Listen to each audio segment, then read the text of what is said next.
Then Mr. Schoaf gave me probably one of the most important clues among so many things he taught me, but this was in those early days.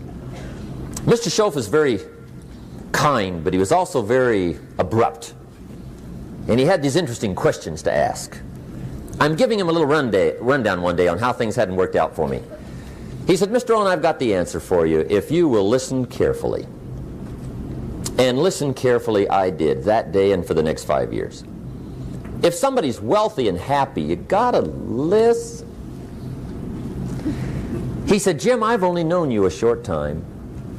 But he said, it's already my honest opinion that for things to change for you, you got to change. That wasn't quite the answer I was looking for. But that's the answer he gave me, and I pass it along to you on this warm summer evening in Anaheim, California, 1981. For things to change for you, you've got to change.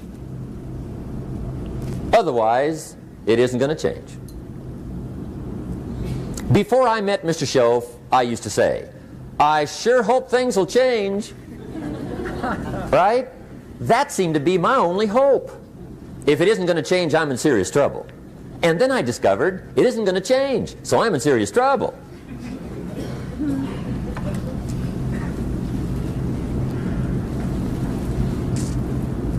See, I can tell you what the 80s are going to be like. You have dropped into the right place. I did a seminar one time for Standard Oil executives and management in Honolulu. And we're having a conference one day around this big conference table. And one of them said to me, Mr. Rohn, you know some fairly important people halfway around the world. What do you think the 80s are going to be like? I said, gentlemen, I do know the right people. I can tell you. So they all listened very carefully. And I said, gentlemen, based on my wide experience, I can really honestly say to you, in my opinion, in the 80s, it's going to be about like it's always been. Aren't you glad you came? That's inside. I don't pass that around just everywhere. Now, of course, I said that to make a point, but I also said it because it's accurate. It's going to be about like it's always been. It isn't going to change. The tide comes in, and then what? It goes out. For 6,500 years that we know of, recorded history, and probably long before that. So it is not going to change. It gets light, and then what? It turns dark. 6,500 years. See, it's not likely to change. And we're not to be startled by that. And if the sun goes down, the guy says, what's happened, what's happened? It means he hasn't been here long, I guess, right? It always goes down about this time. The guy says, well, I don't like that arrangement. Well, you got to talk to somebody besides me, right? It gets light, then it turns dark. In rotation, the next season after fall is what? Winter. Pray tell, how often does winter follow fall? Every year regularly for the last 6,500 that we know of. See, it is not going to change. Now, some winters are long, and some are short, and some are hard, and some are easy, but they always come right after falls. It isn't going to change. Sometimes you can figure it out, sometimes there's no way to figure it out. Sometimes it goes well, sometimes it gets in a knot. Sometimes it sails along, sometimes it gets in reverse. See, that's not going to change. The last 6,000 years reads like this: opportunity mixed with difficulty. That's how it reads. It isn't going to change. The man says, well, if it isn't going to change, how will my life ever change? Answer, when you change. And whether I'm talking to high school kids or business executives, my message is always the same. And it goes like this: the only way it gets better for you is when you get better.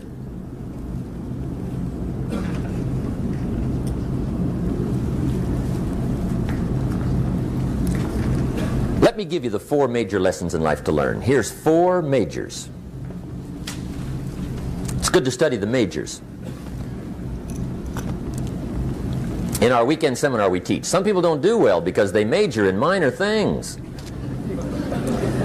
You've got to be on the lookout. At the end of every week, end of every month, you've got to check, make sure you're not spending major time on minor things. Okay, we go through that whole series. majors and minors. Now, let me give you two phrases before we get to the four majors. This will set it up and you'll see where I'm going. Two key phrases for your notes. Here's the first one. Life and business is like the changing seasons. That's the first phrase. Life and business is like the changing seasons. One of the best ways to describe life, it's like the seasons. Frank Sinatra sings, life is like the seasons. Now here's the second phrase. Very important. You cannot change the seasons, but you can change yourself. You can't change the seasons, but you can change yourself. And see, that's how life gets better for you, not by chance, but by change. Now here's the four major lessons in life to learn. I've got my first book finished, came out a couple of weeks ago. This is in it, the four major lessons in life to learn. Here they are. Number one, learn how to handle the winters. That's lesson one. They come right after falls with regularity. Some are long and some are short and some are hard and some are easy, but they keep coming. You must learn to handle the nights. They come right after days. You must learn to handle difficulty. It comes right after opportunity. You must learn to handle recessions. They always follow progressions for the last 6,000. See, it isn't going to change. The lesson you must learn is how to handle it. And there's all kinds of winters, right? The winter when you can't figure it out. The winter when it all goes smash. The winter when it turns belly up. The winter when it won't work, when you've run out of money and you've got a broken heart. See, those are winter times. There's all kinds. Economic winters, social winters, personal winters. When your heart is smashed in 1,000 pieces and the nights are unusually long, your prayers seem to go no higher than your head. It's winter time. Barbara Streisand sings, "It used to be so natural to talk about forever, but used to be's don't count anymore. They just lay on the floor till we sweep them away. You don't sing me love songs, and you don't say you need me, and you don't bring me flowers anymore." A song of winter. But see, the disappointments come. Those are normal. That's part of life. But the question is, how do you handle it? How do you handle the coming winters and the disappointments and the down times? Well, you can't get rid of January by tearing it off the calendar. But here's what you can do. You can get stronger, you can get wiser, and you can get better. The winters won't change, but you can. And that's how life changes for you. See, before I understood, when it was winter, I used to wish it was summer. I didn't understand. When it was hard, I used to wish it was easy. I didn't know. And then Mr. Schoaf gave me a part of his very unique philosophy when he said, "Don't wish it was easier, wish you were better." See, that triggered my whole life change.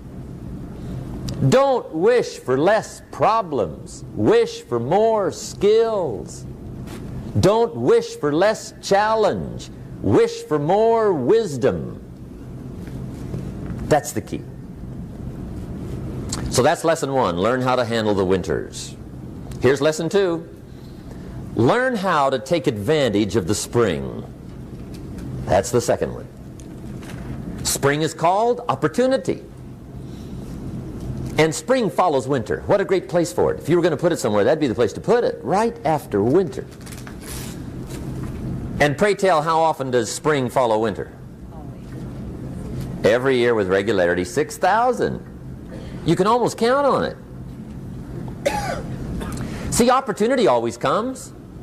Days follow nights. Isn't that terrific? Opportunity follows difficulty. But here's what you must learn to do. Underline these two words in that key phrase. take advantage. Underline those two. You must learn to take advantage of the spring. See, just because spring rolls around is no sign you're going to look good come fall. You got to do something with it. In fact, you have to get good at one of two things in life: planting in the spring or begging in the fall. Or get somebody to do it for you. See, those are about the only alternatives. Now here's what else you must do. Take advantage of the springs quickly, because there's only a few. Just a handful of springs have been handed to each of us. They don't come forever. Life is fairly brief. So you got to read every book you can get your hands on what to do with your springs while they're here. And take advantage, they soon run out. The Beatles wrote, "Life is so short." And for John Lennon, it was extra short. But life is brief. Elton John sings, "She lived her life like a candle in the wind." It's brief. So whatever you're going to do with your life, you got to get at it. Don't just let the springs pass. Here's the third major lesson in life to learn. Learn how to protect your crops all summer. You got to take care of what you start. Sure enough, as soon as you've planted your garden in the spring, the busy bugs and the noxious weeds are out to take it. And here's the next bit of truth. They will take it unless you prevent it. And that's the third major skill to learn. You've got to learn to prevent the intruder from taking all the good you start. It's one of the challenges. Here's two key phrases under number 3. First one, all good will be attacked. On this planet. Maybe not the next one we get to, but on this one, all good will be attacked. Every garden will be invaded. Not to think so is naive. And here's the second phrase. All values must be defended. Political values, social values, community values, family values, marriage values, friendship values, business values. Every garden must be tended all summer. Third major lesson. Now here's number 4. Fourth major lesson in life to learn. Learn how to reap in the fall without complaint. Learn to reap come harvest time without complaint. Take full responsibility for what happens to you. It's one of the highest forms of human maturity, accepting full responsibility. It's the day you know you've passed from childhood to adulthood, the day you accept full responsibility. And another note, learn to reap in the fall without apology. Without apology if you do well, and without complaint if you don't. That's maturity. I used to have that long list of reasons why I wasn't doing well. To explain. You got to explain, right? Otherwise you're going to look bad. I used to have this funny list called Reasons for Not Looking Good.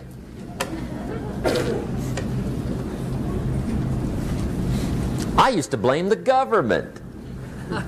I mean, you can believe that or not. It was at the top of my list. I had a lecture second to none. The government. That was on my list. I used to blame taxes. Look what you got left after they take everything. And they expect you to do well. That was on my list there. Prices, that one's easy, right? You walk into the supermarket with $20, come out with a little half bag. So I had that on my list.